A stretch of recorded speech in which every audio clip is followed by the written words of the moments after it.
আচ্ছা ঠিক আছে, শুরু করেন স্যার। হ্যাঁ, আমরা ত্রিকোণমিতি নিয়ে আলোচনা করতেছিলাম এবং আমরা আলোচনার শুরুতে একটা জিনিস বলছিলাম যে দেখো, তোমরা দেখে থাকবা যে আমরা যখন ত্রিকোণমিতি শুরু করি তখন আমরা একটা সমকোণী ত্রিভুজ আঁকি। হ্যাঁ, তো সবসময় সমকোণী ত্রিভুজ দিয়ে ত্রিকোণমিতিকে আমরা শুরু করি, কিন্তু আমরা বলতেছি ত্রিকোণমিতি, দ্যাট ইজ ত্রিগণনমিতি, অর্থাৎ তিন কোণের পরিমাপ। তো তিন কোণ তো যে কোনো ত্রিভুজেরই থাকে, সেক্ষেত্রে ত্রিকোণমিতি should start from any triangle, যে কোনো ত্রিভুজ থেকেই ত্রিকোণমিতি আমাদের স্টার্ট করা উচিত। কিন্তু আমরা সেটা না করে পার্টিকুলারলি সমকোণী ত্রিভুজকে বেছে নিই, এবং এটার একটা ব্যাখ্যা তোমাদেরকে বলছিলাম যে সমকোণী ত্রিভুজটা হচ্ছে এমন একটা ত্রিভুজ, আমরা যে কোনো ধরনের যে কোনো ত্রিভুজের ভেতরে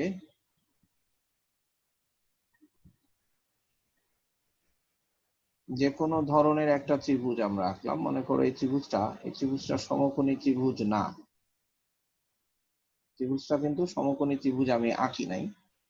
তাহলে এই ত্রিভুজটাকে যদি আমরা বলি এবিসি, এ বি সি, তাহলে এই ত্রিভুজটার মধ্যে যদি আমরা যে কোনো বাহু থেকে এভাবে করে একটা লম্ব বা একটা পারপেন্ডিকুলার ড্র করি, তাহলে ত্রিভুজটা দুইটা সমকোণী ত্রিভুজে রূপান্তরিত হয়ে যাচ্ছে।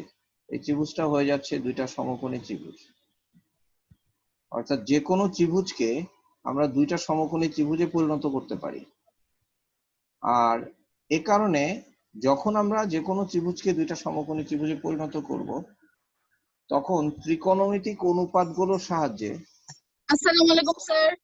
ওয়ালাইকুম আসসালাম, যে কোনো ত্রিভুজকে যেহেতু আমরা এরকম ভাবে ত্রিভুজের শীর্ষবিন্দু থেকে বিপরীত বাহুতে লম্ব এঁকে যে কোনো ত্রিভুজকে আমরা দুইটা সমকোণী ত্রিভুজে পরিণত করতে পারি। তাই আমরা যে ত্রিকোণমিতি শিখছি, যে ত্রিকোণমিতি সমকোণী ত্রিভুজের সমকৌণিক বাহু এবং অতিভুজের সাথে সম্পর্ক দিয়ে আমরা যে ত্রিকোণমিতিক অনুপাতগুলোকে জানছি, তাহলে সেটার অ্যাপ্লিকেশন আমরা যে কোনো ত্রিভুজের ক্ষেত্রে অ্যাপ্লাই করতে পারবো, এবং আলটিমেটলি যে কোনো ত্রিভুজের বাহুগুলোর সাথে কোণগুলোর সম্পর্ক আমরা ত্রিকোণমিতিক অনুপাতের সাহায্যে প্রকাশ করতে পারবো। তো আজকের চ্যাপ্টারটা মূলত এটাই, যে আমরা যে কোনো ত্রিভুজের উপর যদি ত্রিকোণমিতিকে অ্যাপ্লাই করি তাহলে আমাদের কিছু ফর্মুলা আসবে, কিছু রিলেশন আসবে। এই রিলেশন গুলোই আমরা আজকে শিখবো আজকের ক্লাসে। তো প্রথম একভাবে আমরা একটা সূত্র, তোমরা এই সূত্রটা মনে হয় 9-10-এ দেখে থাকবা। সাইন, আমরা সূত্রটা হচ্ছে এরকম যে ধরো এবিসি একটা ত্রিভুজ, এবিসি এর এ কোণের বিপরীত বাহুকে আমরা স্মল এ, বি কোণের বিপরীত বাহুকে আমরা স্মল বি, আর সি কোণের বিপরীত বাহুকে আমরা স্মল লেটার সি দিয়ে প্রকাশ করি। এবং এই একটা ত্রিভুজের তিনটা কোণ এবং তিনটা বাহু যদি জানা থাকে, বা আমরা এই তিনটা কোণ এবং তিনটা বাহুর মধ্যে সম্পর্ককে আমরা এরকম একটা সহজ একটা সূত্র দিয়ে প্রকাশ করি, a by sine a equals to b by sine B equals to C by sine c. এরকম একটা সহজ সূত্র দিয়ে আমরা এটাকে প্রকাশ করি। এর সাথে আরেকটা এক্সট্রা অংশ আছে, সেই অংশটা হচ্ছে টোয়াইজ আর। এখানে টোয়াইজ আর হচ্ছে পরিবৃত্তের ব্যাসার্ধ, ত্রিভুজের পরিবৃত্তের ব্যাসার্ধ। আচ্ছা, প্রথম আমরা এই পোর্শনটা বাদ দিয়ে আমরা সহজ করে এই সূত্রটার প্রমাণ শিখবো। তোমাদের হয়তো চিন্তা হবে যে হঠাৎ করে এখানে ত্রিভুজের মধ্যে পরিবৃত্ত চট করে কোত্থেকে আসলো, কিভাবে আসলো সেটা আমরা দেখবো, কিন্তু আপাতত সহজ করে আমরা এই সূত্রটার প্রমাণটা আমরা একটু দেখার চেষ্টা করি। দেখো, এবিসি ত্রিভুজ, এখন আমরা যদি এ বিন্দু থেকে এভাবে করে লম্ব আঁকি, এ বিন্দু থেকে ত্রিভুজের উপর এভাবে লম্ব আঁকি, তাহলে লম্ব আঁকলে পরে আমরা যেটা বলতে পারি সেটা হলো, আমরা যদি বলি যে এই লম্বের দৈর্ঘ্য যদি এইচ হয়, এডি ইকুয়ালস টু এইচ ধরে নিলাম, তাহলে এই কোণটা যদি বি হয় আর এই কোণটা যদি সি হয়, এটা হচ্ছে বি এবং সি কোণ, তাহলে দেখো এই সমকোণী ত্রিভুজের বেলায় আমরা লিখতে পারবো যে সাইন বি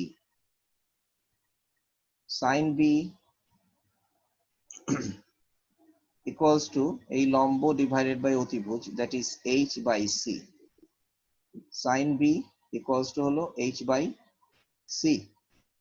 তাহলে এখান থেকে আমরা পাচ্ছি h equals to b sine c, বা sorry c sine b। h equals to হলো c সাইন b। ঠিক একই রকম ভাবে আমরা এডিসি ত্রিভুজের ক্ষেত্রে সি কোণের সাইনের জন্য আমরা লিখতে পারবো সাইন সি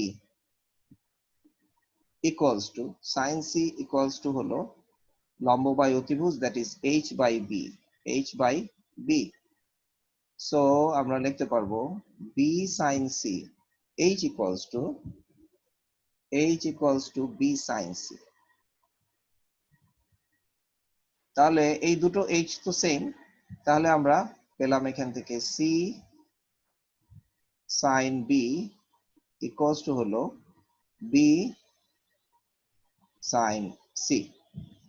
আচ্ছা, আমরা এই সাইন লেখার সময় অনেক সময় এটাকে ক্যাপিটালাইজ করি, সাইন কস লেখার সময় এসটাকে ক্যাপিটালাইজ করতে হয় না, আমি এটা ভুল লিখছি। যাই হোক,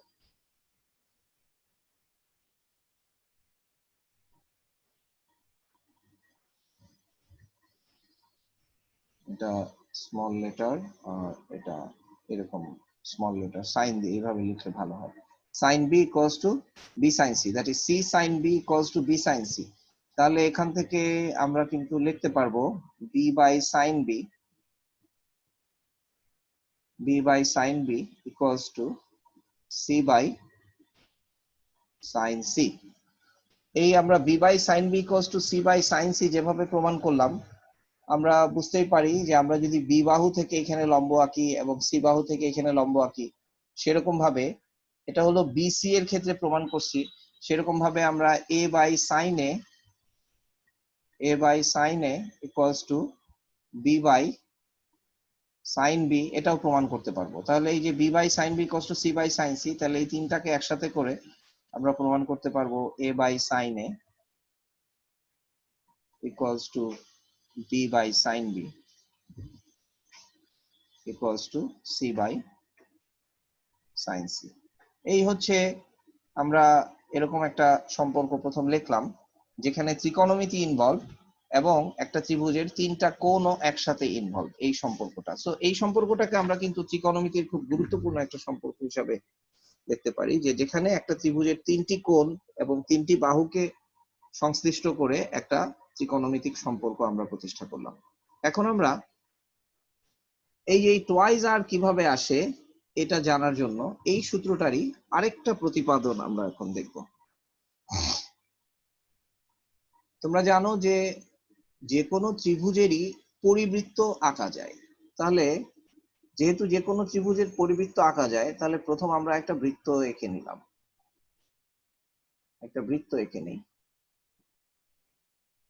আর যেহেতু যে কোনো ত্রিভুজের পরিবৃত্ত আঁকা যায়, এখন আমরা বৃত্তের ভেতরে আমরা যে ত্রিভুজটার পরিবৃত্ত এটাকে আঁকলাম, সেই ত্রিভুজটাকে বৃত্তের ভিতরে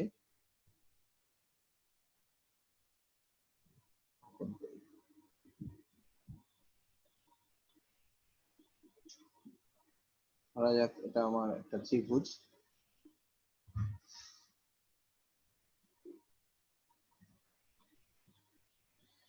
এ হলো আমার ত্রিভুজ এবিসি।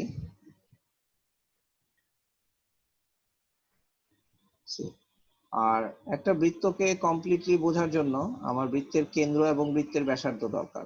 তাহলে এটা ধরা যাক বৃত্তের কেন্দ্র। বৃত্তের কেন্দ্রকে আমরা ও দ্বারা সূচিত করলাম, বৃত্তের কেন্দ্র ও।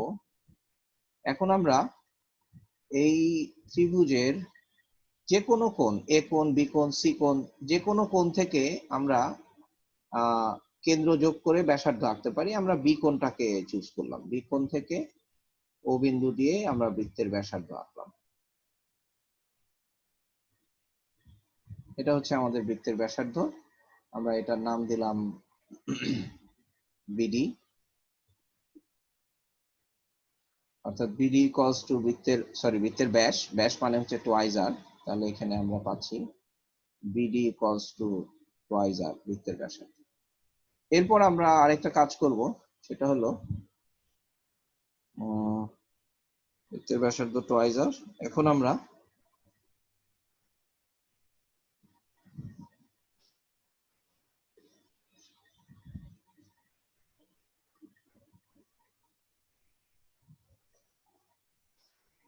এই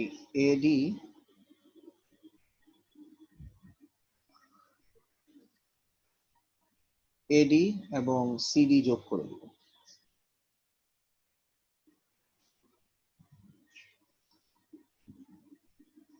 আমার এবিসি ত্রিভুজ থাকতেছে, কিন্তু এই এক্সট্রা ছবিগুলো আমাকে আরো কিছু কাজ করতে সাহায্য করবে। যেমন তোমরা এটা শিখে আসছো যে বৃত্তস্থ কোণ, বৃত্তের একই চাপের উপর যে কোণগুলো হয় সে কোণগুলো সমান হয়। তাহলে আমরা এই কোণটা যদি সি হয়, এই কোণটা যদি সি হয়, আচ্ছা এখানে একটা জিনিস দেখো, আমাদের আসলে ব্যাপারটা কি হয়েছে যে আমরা যে বিডি ব্যাসটা আঁকলাম, তো বিডি ব্যাসটা আঁকার পর এটা যোগ করার পর কিন্তু আমরা ব্যাসের উপর বিএসি কোণটা কিন্তু একটা সমকোণ, তার মানে আমরা এখানে একটা সমকোণী ত্রিভুজ পেয়ে গেছি। আবার ঠিক এই ব্যাসের উপর বিসিডি কোণটাও একটা সমকোণ, তাহলে এখানেও আমরা একটা সমকোণী ত্রিভুজ পেয়ে গেছি। তো এই দুইটা সমকোণী ত্রিভুজ পাওয়াতে আমার যে সুবিধা হয়েছে, সেই সুবিধাটা আমরা এখন কাজে লাগাবো। সেই সুবিধাটা হচ্ছে যে দেখো, আমরা এই সি কোণটা, এই যে বৃত্তের মানে ত্রিভুজ, যে মূল ত্রিভুজ আমরা আলোচনার মধ্যে আনছি, সেই মূল ত্রিভুজের সি কোণটা হচ্ছে এই এবি চাপের উপর, কাজেই একই চাপ এবি এর উপর বলে এই কোণটাকেও আমরা সি কোণ বলতে পারি। তাহলে এটার নাম দিলাম এখানে আমরা সি। ঠিক একইভাবে এই কোণটা হচ্ছে এ কোণ, এই কোণটা হচ্ছে এ কোণ, তাহলে এ কোণটা হচ্ছে বিসি চাপের উপর। তাহলে দেখো বিসি চাপের উপর এই যে এই কোণটা, এই কোণটাকে আমরা কিন্তু আবার নাম দিতে পারি এ। অর্থাৎ বিসি চাপের উপর বলে বিডিসি, কোণ বিডিসি সমান কোণ বিএসি। তাহলে এই কোণটা যদি এ হয়, তাহলে এখানে আমাদের এই কোণটা হয়ে গেল এ। এখন দেখো আমরা কি লিখতে পারি, আমরা যদি বিডিসি ত্রিভুজের জন্য আমরা লিখি ত্রিভুজ বিডিসি, ত্রিভুজ বিডিসি, এবং ত্রিভুজ বিডিসি এর মধ্যে বিডি ব্যাসের উপর এই কোণটা, অর্থাৎ অর্ধবৃত্তস্থ কোণ বলে কোণ বিসিডি ইকুয়ালস টু কিন্তু সমকোণ। তাহলে ত্রিভুজ বিডিসি কিন্তু আমাদের একটা সমকোণী ত্রিভুজ। ত্রিভুজ বিডিসি কিন্তু সমকোণী ত্রিভুজ। তাহলে ত্রিভুজ বিডিসি যদি সমকোণী ত্রিভুজ হয়, তাহলে সমকোণী ত্রিভুজ হলে এই যে এই কোণটা হচ্ছে এ, তাহলে আমরা সাইন এ, এখন আমরা সাইন এ ইকুয়ালস টু কি লিখতে পারবো, এই কোণটা যদি এ হয় তাহলে এ কোণের বিপরীত বাহু হচ্ছে বিসি, এ কোণের বিপরীত বাহু হচ্ছে বিসি। আচ্ছা আরেকটা কথা বলে নেই, এ কোণের বিপরীত বাহু এই বিসি কে আমরা এ, আর এসি কে আমরা বি, এটাকে আমরা বি বাহু, আর এবি কে আমরা সি বাহু বলি। আচ্ছা সেটা লিখে নিলাম। এখন আমরা সাইন এ ইকুয়ালস টু কি লিখতে পারবো, লম্ব ডিভাইডেড বাই অতিভুজ।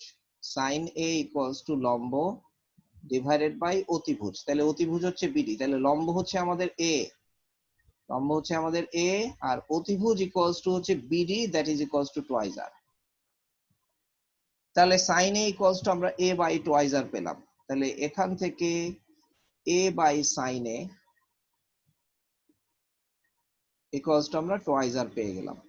অর্থাৎ একটা ত্রিভুজের বাহু এবং বিপরীত কোণের অনুপাত, কোন বাহু এবং তার বিপরীত কোণের অনুপাত তার পরিবৃত্তের ব্যাসের দ্বিগুণ। এটা একটা চমৎকার সম্পর্ক কিন্তু, a by sine a equals to twice আর।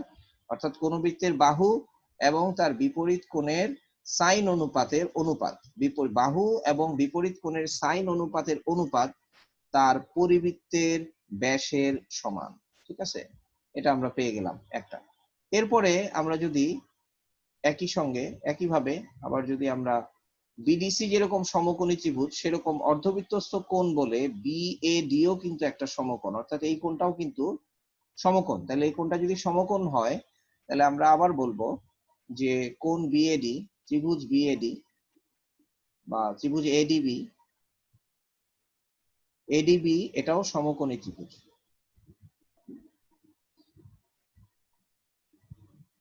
ত্রিভুজ এডিবি সমকোণী ত্রিভুজ বলে আমরা এটার জন্য লিখতে পারতেছি এই যে এইখানে এই কোণটা হচ্ছে সি কোণ, যেটা আমরা আগে বলে ফেলছি যে মানে একই চাপ এ বি এর উপর বলে এই সি কোণ, এই যে এই কোণটা এই সি কোণের সমান, তাই আমরা সি কোণটাকে এখানে স্থানান্তর করলাম। তাহলে সমকোণী ত্রিভুজ বলে আমরা এইখানেও সাইন সি ইকুয়ালস টু কি লিখতে পারবো, সাইন সি ইকুয়ালস টু হলো সি কোণের জন্য এটা হচ্ছে লম্ব, সাইন সি কোণের জন্য হচ্ছে এটা হচ্ছে লম্ব, আর এটা হচ্ছে অতিভুজ হচ্ছে বিডি। তাহলে sine C equals to C by twice R, আবার এখানে লিখে ফেললাম। তাহলে এখান থেকে আমরা C by sine C equals to কিন্তু আমরা টুয়াইস আর পেলাম। এখন যেরকম বি থেকে ও বিন্দুকে যুক্ত করে আমরা বিডি ব্যাস আঁকলাম, সেরকম ভাবেই যদি আমরা আবার এ থেকে ও বিন্দুকে যুক্ত করে ব্যাস আঁকি, এভাবে করে এরকম একই চিত্রে আবার আরো দুটো সমকোণী ত্রিভুজ আমরা আঁকতে পারবো, এবং সেখান থেকে আমরা প্রমাণ করতে পারবো, যেমন যখন বি থেকে ডি যুক্ত করলাম তখন এ আর সি এর মধ্যে রিলেশন পেলাম। যদি এ থেকে এরকম ভাবে ই এরকম আরেকটা ত্রিভুজ আমরা তৈরি করি, তখন একই রকম ভাবে আমরা এই সম্পর্ক প্রতিপাদন করতে পারবো। তখন ওখানে এ বাদ যাবে, এ ছাড়া অন্য দুটোর মধ্যে সম্পর্ক আমরা পাবো। তখন আমরা সেই সম্পর্কটা পাবো যে B by sine B equals to আমরা পাবো সি বাই সাইন সি, এবং এদের প্রত্যেকটাই আমরা টুয়াইস আর এর সমান পাবো। তাহলে এখান থেকে আমরা বি তাহলে এই তিনটা সম্পর্ক, অর্থাৎ a by sine equals to twice R, b by sine B equals to twice R, c by sine C equals to twice R. So আমরা একবারে এই সম্পর্কটা লিখতে পারবো a by sine a equals to twice R. আচ্ছা, এখন কথা হচ্ছে যে আমরা তো এই যে বিডি যে ব্যাসটা আঁকলাম আর ত্রিভুজটা বৃত্তের ভিতরে আঁকলাম, অর্থাৎ কোন ত্রিভুজের পরিবৃত্ত যদি এরকম হয় আর পরিবৃত্তের ব্যাসটা যদি ত্রিভুজের কোনো বাহু না হয়, তাহলে আমরা এরকম সম্পর্কটা প্রতিপাদন করলাম। কিন্তু স্পেশাল কেসে কিন্তু এমনও হতে পারে যে যদি ত্রিভুজ আঁকতে গিয়ে ধরা যাক আমরা এভাবে বৃত্ত, এখন যদি ত্রিভুজটা একটা সমকোণী ত্রিভুজই হয়ে যায়, সেক্ষেত্রে কি তাহলে এই রিলেশন গুলো খাটবে না? যেমন ত্রিভুজটাই যদি বৃত্তের ভিতরে এরকম একটা সমকোণী ত্রিভুজে পরিণত হয়, অর্থাৎ যদি ত্রিভুজটার যে কোনো এক বাহু বৃত্তের ব্যাস হয়ে যায়, সেক্ষেত্রেই কিন্তু ত্রিভুজটা বৃত্তের ভিতরে সমকোণী ত্রিভুজ হবে। তো এক্ষেত্রে কি আমরা এই রিলেশনটা লিখতে পারবো না? এক্ষেত্রেও আমরা এই রিলেশনটা লিখতে পারবো। আমরা দেখি কিভাবে এটা হয়। এবিসি যদি হয়, তাহলে এখানে এই বিসি যেরকম টুয়াইস আর, বিসি হয়ে যাচ্ছে ত্রিভুজের পরিবৃত্তের ব্যাস, ঠিক আছে, আবার একই সঙ্গে বিসি ইকুয়ালস টু এ হয়ে যাচ্ছে, আচ্ছা, এসি ইকুয়ালস টু তো হলো বি, আর এ বি ইকুয়ালস টু হচ্ছে সি। তাহলে এখানেও দেখো যদি আমরা লিখি যে যেহেতু এটা এখন একটা সমকোণী ত্রিভুজ নিজেই, তাহলে আমার আর আলাদা করে সমকোণী ত্রিভুজ অন্যভাবে আঁকতে হচ্ছে না। আমরা এখানে বলতে পারবো যে আমরা যদি এই কোণটা যদি সমকোণ বলি, তাহলে এই সি কোণের জন্য সাইন সি ইকুয়ালস টু আমরা কি লিখতে পারবো, sine C equals to C কোণের জন্য এটা হচ্ছে লম্ব, সাইন সি ইকুয়ালস টু লম্ব বাই অতিভুজ, তার মানে সি বাই টুয়াইস আর। তাহলে কিন্তু আমরা এখান থেকে C by sine C equals to twice R পেলাম। ঠিক একইভাবে আমরা যদি বি কোণের জন্য লিখি, বি কোণ সাইন বি ইকুয়ালস টু কি, sine B equals to B কোণের বিপরীত বাহু, অর্থাৎ লম্ব বাই অতিভুজ। এই বি কোণের বিপরীত বাহু হচ্ছে এটা, আর বিসি হচ্ছে অতিভুজ, তাহলে বি বাই টুয়াইস আর। তাহলে এখান থেকে আমরা পাচ্ছি b by sine B equals to twice R. আচ্ছা, এখন আমরা দেখি এ ব্যাপারটা কি হবে। Sine a, sine a. আচ্ছা, আমাদের sine a equals to, a কোণটা 90 ডিগ্রি হওয়ার কারণে সাইন এ ইকুয়ালস টু কিন্তু আমাদের সাইন 90 ডিগ্রি, সাইন 90 ডিগ্রি। এবং আমরা অলরেডি এটা জেনে আসছি যে সাইন 90 ডিগ্রি ইকুয়ালস টু হচ্ছে 1। এখন দেখো সাইন 90 ডিগ্রি ইকুয়ালস টু 1 হওয়া সম্ভব কিভাবে? সাইন 90 ডিগ্রি ইকুয়ালস টু 1 হওয়া সম্ভব হচ্ছে, আমরা যদি, যেহেতু আমরা বলছি টোয়াইজ আর ইকুয়ালস টু এ, তাহলে এটাকে আমরা এ বাই টোয়াইজ আর যদি লিখি, হ্যাঁ, সাইন 90 ডিগ্রি আমরা যদি এ বাই টোয়াইজ আর লিখি তাহলে এটা 1 হওয়া সম্ভব। Sine 90 degree equals to a by twice R. So আমরা a by sine a equals to একই রকম ভাবে a by sine a, a by sine a equals to কিন্তু আমরা টোয়াইজ আর পাচ্ছি। তাহলে আমরা দেখতে পাচ্ছি যে সমকোণী ত্রিভুজের ক্ষেত্রেও আমরা এই কথাগুলো লিখতে পারবো। A by sine a equals to b by sine B equals to C by sine C equals to twice R, যেখানে টোয়াইজ আর হচ্ছে সেই সমকোণী ত্রিভুজের পরিবৃত্তের ব্যাসার্ধ। এবং এটা একটা এটা খেয়াল করার মতো একটা ব্যাপার যে একটা সমকোণী ত্রিভুজের পরিবৃত্তের ব্যাস কিন্তু তার অতিভুজ। একটা ত্রিভুজ যদি সমকোণী ত্রিভুজ হয় তাহলে তার পরিবৃত্তের ব্যাস কিন্তু তার সমকোণী ত্রিভুজ। হ্যাঁ, এটা এটা আমরা খেয়াল করব। আচ্ছা, তাহলে আমরা এরকম দেখলাম যে সমকোণী ত্রিভুজের ক্ষেত্রেও এটা প্রযোজ্য। এখন আমরা একটু দেখি যে এর আগে প্রথম যে ত্রিভুজটা আমরা আঁকছিলাম সেই ত্রিভুজটা ছিল একটা সূক্ষ্মকোণী ত্রিভুজ, অর্থাৎ ত্রিভুজের কোণগুলো সবই সূক্ষ্মকোণ। এখন যদি এই যে ত্রিভুজটা এবিসি ত্রিভুজ, এটা সবগুলো সূক্ষ্মকোণ। এখন আমরা একটু দেখবো যে এই জিনিসটা স্থূলকোণী ত্রিভুজের জন্য প্রযোজ্য হয় কিনা।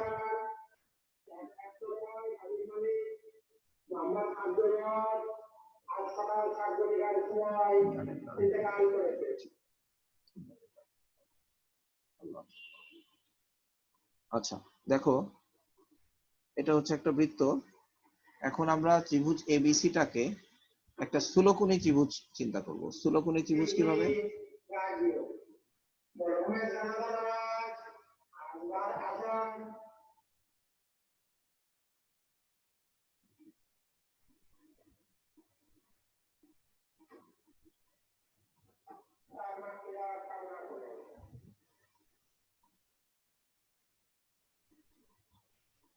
এভাবে আমরা একটা স্থূলকোণী ত্রিভুজ আঁকতেছি।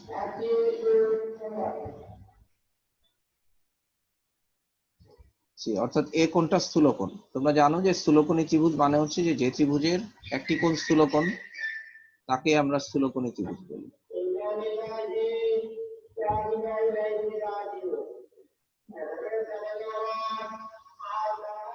এটা হচ্ছে স্থূলকোণী ত্রিভুজ। এখন আমরা যদি বলি এই বৃত্তের কেন্দ্র হচ্ছে এখানে ও, হচ্ছে কেন্দ্র ও, কেন্দ্র ও। এখন আমরা এরকম বি ও যোগ করে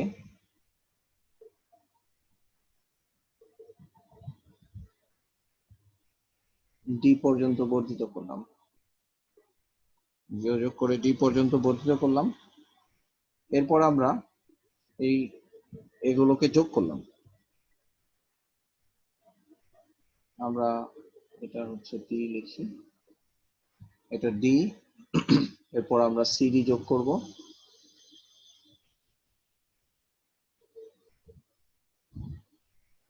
সিডি যোগ করলাম এবং এডিও যোগ করলাম।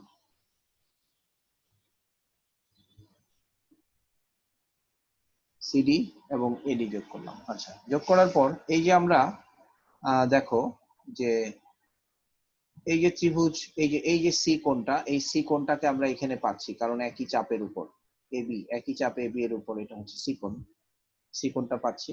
আবার আমাদের এই যে বি কোণটা,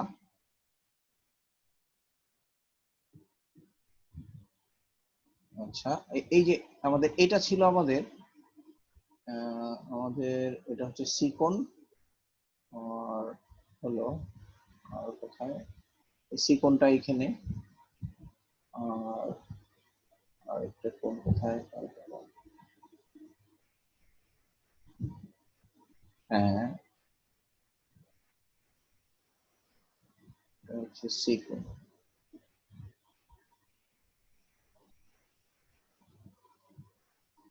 স্যার আর আরেকটা হ্যাঁ, সিডিএ, আরেকটা স্যার হবে স্যার সিডি এর এডি, উপর, সিডি চাপের উপর, সিডি চাপের উপর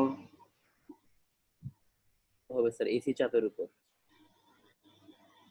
রাইট রাইট, হ্যাঁ হ্যাঁ হ্যাঁ হ্যাঁ, এসি চাপের উপর এই যে এই কোণটা, তাই না? এই যে এই কোণটা, ইয়েস স্যার এই এই কোনটা কোণটা, হ্যাঁ, এই যে এসি চাপের উপর এই কোণটা, তার মানে আমাদের এমবি। এই যে আমরা এখানে এই সি কোণটা হচ্ছে এটা, আর আমাদের এসি চাপের উপর এই যে বি কোণটা হচ্ছে আমাদের এটা, এই কোণটাকে আমরা বি কোণ বলতে পারি। Good.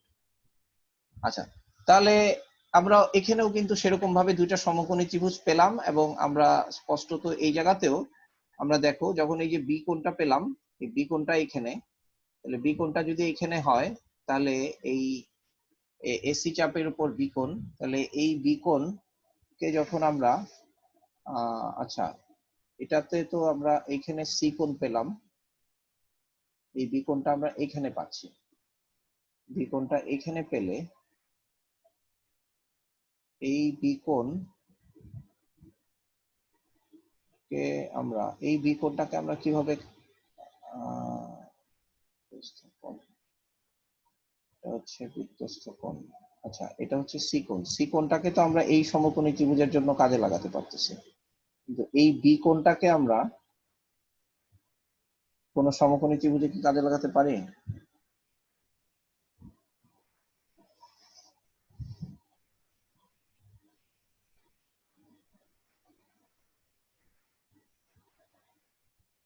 এই বি কোণটা,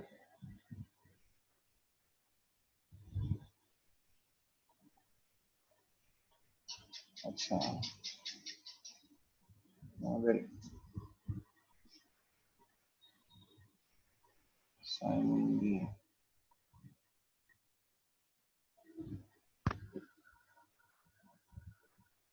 বি কোণ, আমাদের পি কোণ কিন্তু না, মনে হয় যেটা আমাদের কাজে লাগবে সেটা হচ্ছে আমরা বি থেকে ইয়ে আঁকলাম না, তাহলে সি আর এ কাজে লাগবে। এ কোণটাকে আমরা কি বলতে পারি?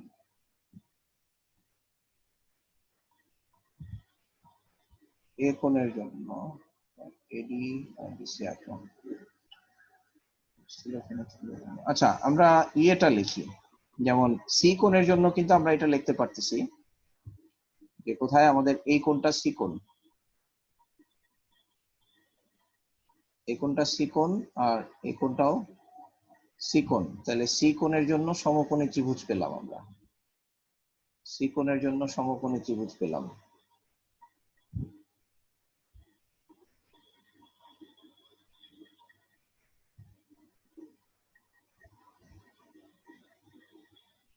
আচ্ছা, আর এখানে আমরা আরেকটা সমকোণী ত্রিভুজ পাইতেছি, দেখো এখানে আরেকটা সমকোণী ত্রিভুজ পাইতেছি, সেই সমকোণী ত্রিভুজটা কিন্তু, আচ্ছা আচ্ছা হ্যাঁ, বুঝতে পারছি, এটা সি আর এটা বি, তাহলে এই কোণটা কি, এই সম্পূর্ণ কোণটা এখানে আমরা আসলে পাবো সমকোণী ত্রিভুজ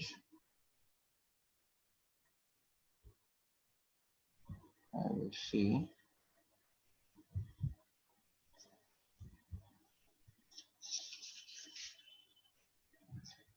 আচ্ছা আচ্ছা, আমরা সি কোণের জন্য লিখি সাইন সি ইকুয়ালস টু কি লিখতে পারবো? সাইন সি, এটা যদি সাইন সি হয় তাহলে সাইন সি ইকুয়ালস টু এই কোণের বিপরীত বাহু, তাহলে এ বি কে আমরা বলছি সি, আর বিডি কে আমরা বলছি টোয়াইজ আর, তাহলে সাইন সি ইকুয়ালস টু আমরা সি বাই টোয়াইজ আর লিখতে পারবো, সি বাই টোয়াইজ আর, তাহলে এখান থেকে C by sine C equals to আমরা টোয়াইজ আর লিখতে পারবো। আচ্ছা, এরপর আমরা এইটা হলো আমার এ কোণ, এ কোণটা হলো বিসি চাপের উপর, ঠিক আছে, এ কোণটা হলো বিসি চাপের উপর। আচ্ছা হ্যাঁ, এই যে আমাদের কাজ হয়ে গেছে, আসলে এটা লেখা যাবে, এই যে এই এ কোণটা হলো বিসি চাপের উপর। এখন দেখো তো, আমরা যদি মানে এই টোটাল কোণটার কথা চিন্তা করি, দিস টোটাল অ্যাঙ্গেল, এই যে এই টোটাল কোণটা, এই টোটাল কোণটাকে যদি আমরা চিন্তা করি, অর্থাৎ কোণ সিডিবি, এখন এটা তো হলো একটা বৃত্তস্থ চতুর্ভুজ, তাই না? তো বৃত্তস্থ চতুর্ভুজের বিপরীত কোণগুলোর সমষ্টি কি? বৃত্তস্থ চতুর্ভুজের বিপরীত কোণগুলোর সমষ্টি 180 180 ডিগ্রি ডিগ্রি। 180 ডিগ্রি। তাহলে এই sir. টোটাল কোণটাকে যদি আমরা চিন্তা করি, তাহলে এই টোটাল কোণটাকে অর্থাৎ আমরা কোণ সিডিবি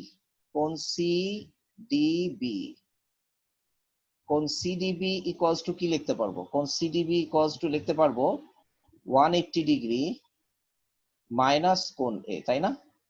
কোণ সিডিবি ইকুয়ালস টু আমরা লিখতে পারবো 180 ডিগ্রি মাইনাস কোণ এ। তাহলে এখন দেখো সাইন সিডিবি আমরা কি লিখতে পারবো? সাইন কোণ সিডিবি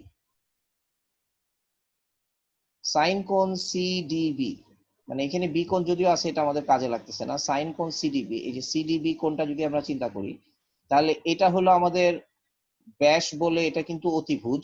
আর সাইন কোণ সিডিবি, তাহলে এই যে কোণের বিপরীত বাহু হচ্ছে আমাদের কিন্তু বিসি, এই যে এই বিসি। তাহলে সাইন কোণ সিডিবি ইকুয়ালস টু আমরা লিখতে পারবো বিসি বাই টুয়াইস আর। এখন আমরা জানি বিসি মানেই হচ্ছে এ কোণের বিপরীত বাহু বিসি হিসাবে, বিসিটাকে আমরা বলি এ, তার মানে এ বাই টুয়াইস আর। আচ্ছা, এখন আবার সাইন সিডিবি ইকুয়ালস টু কি? Sine CDB equals to sine 180 degree minus a equals to a by twice R. এখন তোমরা এটা 9-10 জেনে আসছো, সাইন 180 ডিগ্রি মাইনাস এ কিন্তু হচ্ছে সাইন এ, এটা কিন্তু sine a equals to a by twice R. তাহলে হয়ে গেল আমাদের a by sine a equals to twice R. ঠিক আছে, তাহলে আমাদের এই যে স্থূলকোণটাই চ্যালেঞ্জ ছিল, যেহেতু স্থূলকোণের জন্য এটা প্রমাণিত হলো। এখন আমরা কি করব, এ কোণ থেকে যদি আবার এখানে বাহু একে নিয়ে আসি, তাহলে আমাদের সি আর বি এর জন্য একই রকম ভাবে প্রমাণিত হবে। অর্থাৎ আমরা ত্রিভুজের সব রকম টাইপের জন্য, আমাদের ত্রিভুজের 3টা টাইপ, একটা হচ্ছে যে কোনো ত্রিভুজ যেটা সূক্ষ্মকোণী ত্রিভুজ হতে পারে, যে কোনো ত্রিভুজ স্থূলকোণী ত্রিভুজ হতে পারে, এবং যে কোনো ত্রিভুজ সমকোণী ত্রিভুজ হতে পারে। তাহলে 3টা ক্ষেত্রেই কিন্তু আমরা এই উপপাদ্যটা প্রমাণ করলাম যে আমাদের ত্রিভুজের 3টা বাহু যদি যথাক্রমে এ, বি এবং সি হয়, এবং সেই 3 বাহুর বিপরীত কোণগুলো যদি যথাক্রমে এ, বি এবং সি হয়, তাহলে আমরা এটা লিখতে পারবো a by sine a equals to b by sine B equals to C by sine c. এটাকে আমরা সাইন রুলও বলে থাকি, এবং এটা ইকুয়ালস টু হচ্ছে টুয়াইস আর, যেখানে আর হচ্ছে ত্রিভুজের পরিবৃত্তের ব্যাসার্ধ। তো এটাকে আমরা ত্রিভুজ সংক্রান্ত সাইন উপপাদ্যও বলি, সাইন রুল, এটাকে সাইন রুলও বলি এই উপপাদ্যটাকে। এবং এই উপপাদ্যটার অনেক অনেক অ্যাপ্লিকেশন আছে। তোমরা যখন ওই স্ট্যাটিক্স ডাইনামিক্স অর্থাৎ স্থিতিবিদ্যা গতিবিদ্যা করবে, সেক্ষেত্রে এই সাইন রুলের অ্যাপ্লিকেশন আছে, তোমরা দেখবা। এবং এই উপপাদ্যটা আমরা অনেক অনেক ব্যবহার করব। তো আজকের ক্লাসটাকে আমি আর প্রলম্বিত করব না। আজকের ক্লাসে আমরা এইটুকুই শিখলাম যে ত্রিভুজ মানে ত্রিকোণমিতি আমরা এতদিন জানতাম যে এটা শুধু সমকোণী ত্রিভুজ দিয়ে আমরা ত্রিকোণমিতিকে কাজ করি, কিন্তু আজকে আমরা যেটা জানলাম এই ক্লাস থেকে, যে ত্রিকোণমিতি আসলে আমরা যে কোনো ত্রিভুজের ক্ষেত্রেই আমরা ত্রিকোণমিতি অ্যাপ্লাই করতে পারি, এবং যে কোনো ত্রিভুজের বাহু এবং কোণ সংক্রান্ত রিলেশন গুলোর ক্ষেত্রে আমরা ত্রিকোণমিতিক অনুপাতগুলোকে ব্যবহার করতে পারি। তো এইটুকুর পর থেকে ইনশাল্লাহ আমরা আগামী ক্লাস আবার করবো আর কি। আজকে ক্লাস এখানে শেষ করে দিচ্ছি। আল্লাহ হাফেজ। আসসালামু আলাইকুম। ওয়ালাইকুম আসসালাম। আসসালামু আলাইকুম স্যার। ওয়ালাইকুম আসসালাম।